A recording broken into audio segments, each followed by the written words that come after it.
AIMIM के बिना समर्थन से एक भी राज्यसभा की सीट आरजेडी नहीं जीत पाएगी। ये है दोस्तों एआईएमआईएम की ताकत। दोस्तों इसी साल बिहार की 5 राज्यसभा सीटों पर चुनाव होने हैं। तो एआईएमआईएम इसमें जो है किंग मेकर बन सकती है। आइए दोस्तों समझते हैं कि कैसे।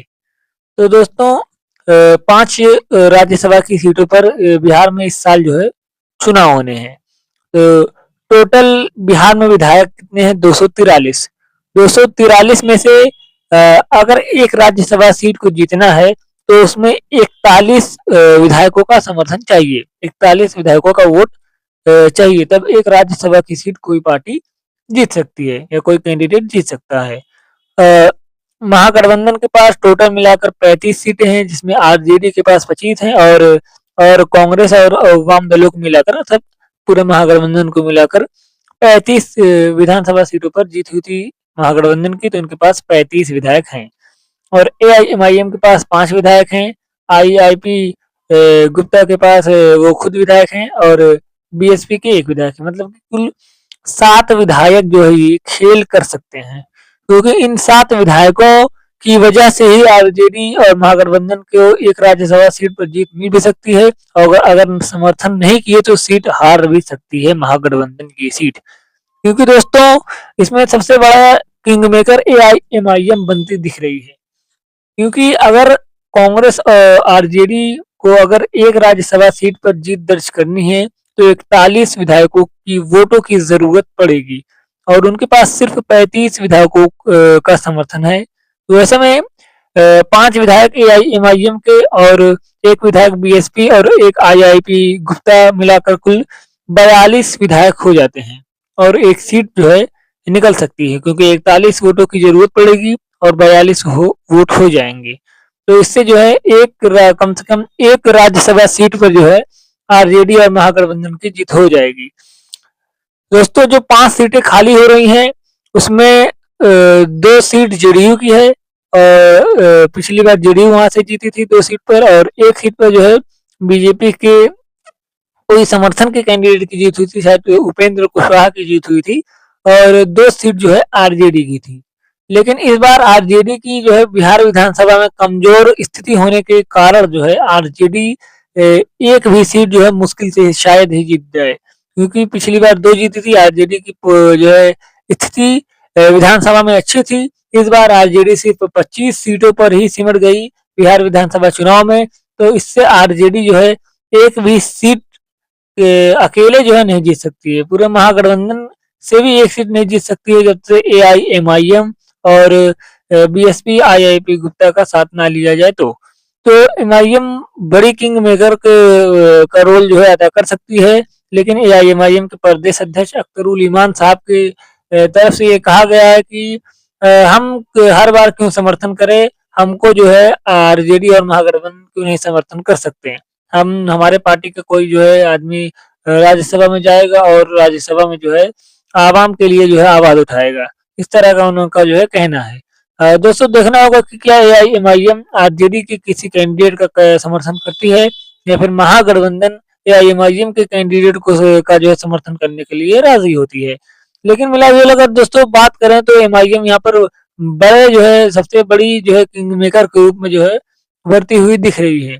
2025 के बिहार विधानसभा चुनाव में जो दोस्तों बहुत से लोग ये कह रहे थे कि कुछ सीटें जीत कर एमआईएम क्या कर लेगी, इनकी सरकार थोड़ी बन पाएगी। तो दोस्तों देखिए एमआईएम भले ही सरकार ना बना पाई हो, लेकिन एमआईएम किंग मेकर बन सकती है। जैसे कि राज्यसभा चुनाव में एमआईएम किंग मेकर बनी, वैसे ही सरकार बनाने में भी एमआईएम किंग मेकर बन सकती थी। लेकिन आरजेडी के बुरे प्रदर्शन ने जो है तो अगर 35 सीट पर सिर्फ पूरा महागठबंधन सिमट गया तो उसमें एमआईएम किंग मेकर कैसे बनती? अगर आरजेडी को सिर्फ 2, 4, 5 सीटों का समर्थन चाहिए था सरकार बनाने के लिए, आरजेडी जो है इतनी सीटें जीत जाती कि उसको सिर्फ 2, 4, 5 सीट ही घटती सरकार बनाने के लिए। तो ऐसी सिचुएशन में एआईएमआईएम आरजेडी का समर्थन करके सरकार बनवा देती। लेकिन जब आरजेडी खुद ही बुरी तरह से हार रही है तो एमआईएम कहाँ से समर्थन करके सरकार बनवाएगी? लेकिन बहरहाल सीमांचल की जनता ने एआईएमआईएम को जो है एमआईएम का साथ दिया, एमआईएम का सपोर्ट किया, वोट दिया और एआईएमआईएम को 5 विधानसभा सीटों पर जो है जितवाया और एक सीट पर एमआईएम को 389 वोटों से सिर्फ हार का सामना करना पड़ा। एमआईएम का जो है बिहार में अच्छी स्थिति में है इस टाइम एमआईएम। दोस्तों शायद आपको याद होगा कि यही तेजस्वी यादव बिहार विधानसभा चुनाव से पहले एमआईएम को और ओवैसी साहब को जो है एक्सट्रीमिस्ट कह रहे थे, चरमपंथी कह रहे थे और आज जो है मजबूर हैं एआईएमआईएम का समर्थन पाने के लिए। दोस्तों कंडीशन कितना बदल गया है।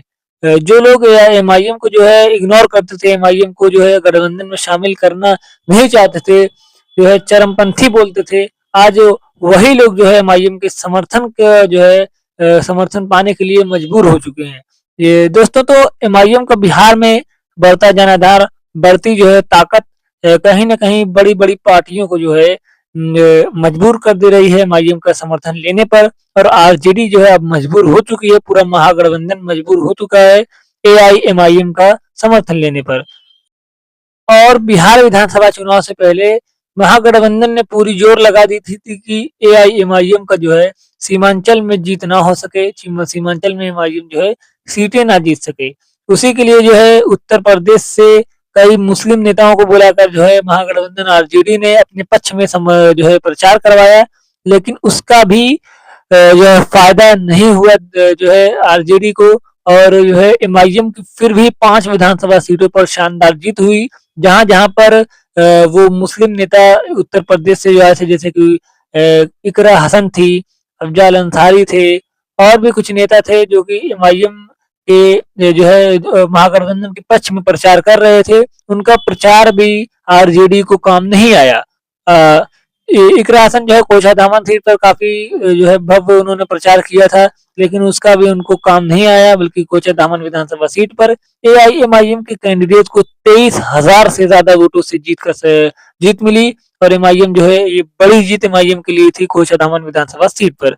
तो दोस्तों आपका इस पर क्या कहना है आप कमेंट में लिख सकते हैं। वीडियो को लाइक करें, चैनल को सब्सक्राइब करें, बेल आइकन जरूर दबाएं ताकि आने वाली हमारी हर वीडियो आप तक सबसे पहले पहुंच सके।